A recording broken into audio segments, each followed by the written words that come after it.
महाकुंभ में हुई घटना में घायल लोगों से मिलने अस्पताल में हालचाल जानने मुख्यमंत्री योगी आदित्यनाथ पहुंचे और लोगों से संवेदना व्यक्त की। मुख्यमंत्री योगी आदित्यनाथ ने घायलों के हालचाल जाने। आपको बता दें, जनपद मैनपुरी में महाकुंभ में हुई घटना को लेकर वहीं कैबिनेट मंत्री जयवीर सिंह का बयान निकलकर सामने आया है। उन्होंने कहा है कि घटना को हम लोग गंभीरता से ले रहे हैं और सारी व्यवस्थाएं ठीक है। सारे तथ्य वीडियो आयोग को दे दिए गए हैं। शीघ्र ही इसमें जांच की जा रही है। तथ्य छुपाने को है ही नहीं जो छुपाया जाए। दुर्घटना हुई, अत्यधिक भीड़ के दबाव में हुई और उसकी पुनरावृत्ति न हो और कौन उसके लिए दोषी हो सकता है, कौन उत्तरदायी और किन परिस्थितियों में घटना हुई, इसकी सारी रिपोर्ट जांच आयोग के द्वारा प्रस्तुत की जाएगी और तदनुसार अग्रिम कार्रवाई और व्यवस्थाएं सरकार सुनिश्चित करेगी। कितने लोगों की मौत हुई है और कितने लोग गुमशुदा? सबको पता है उस समय की पूरी रिपोर्ट दिन भर इसलिए इंतजार किया गया था। एक एक चीज एक एक अलग अलग हॉस्पिटल में लोग एडमिट थे।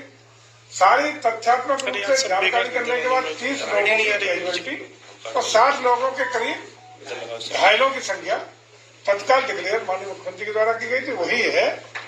उसके अलावा कोई न छिपाया गया है न कोई अलग से संख्या है। मंत्री जी, विपक्ष लगातार आरोप लगा रहा है कि जिस तरीके से सरकार ने कुंभ मेले में व्यवस्थाओं को लेकर वादे किए थे, वो कहीं ना कहीं व्यवस्था के वादे फेल नजर आ रहे हैं। व्यवस्था आज थी है और वही चलेंगी।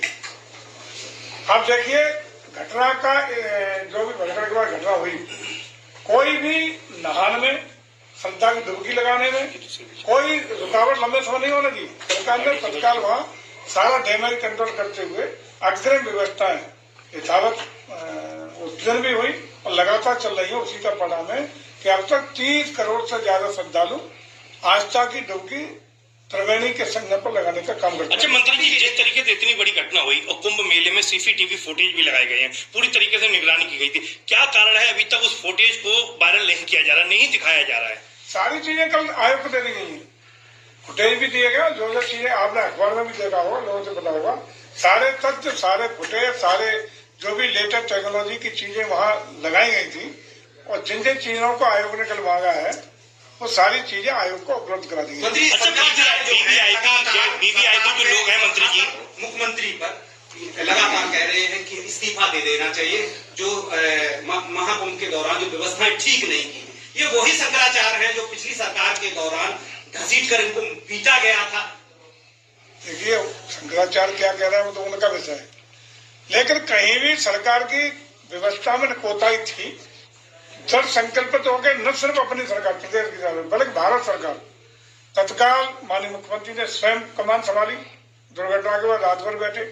माननीय प्रधानमंत्री ने 4-4 बार लगातार हर घंटे व्यवस्था में जायजा लिया, संपर्क में रहे भारत सरकार से, चाहे रेलवे की अतिरिक्त व्यवस्था हो, सेंट्रल फोर्सेज की अतिरिक्त व्यवस्था हो, अन्य जो चीजें हो सकती है, NDRF और अन्य चीजों की व्यवस्था हो, उसके बारे में भारत सरकार, प्रदेश सरकार ने संयुक्त रूप से लगातार सजगता के साथ प्रभावी तरीके से नियंत्रित करने में, प्रभावी तरीके व्यवस्थाओं को संभालने में पूरा सहयोग था। आज भी चल रहा, पूरे कोऑर्डिनेशन के साथ सारी व्यवस्थाएं चाक चौबंद आने वाले श्रद्धालु, उसी का परिणाम 30 करोड़ से ऊपर अभी तक श्रद्धा की डुबकी लग चुकी है।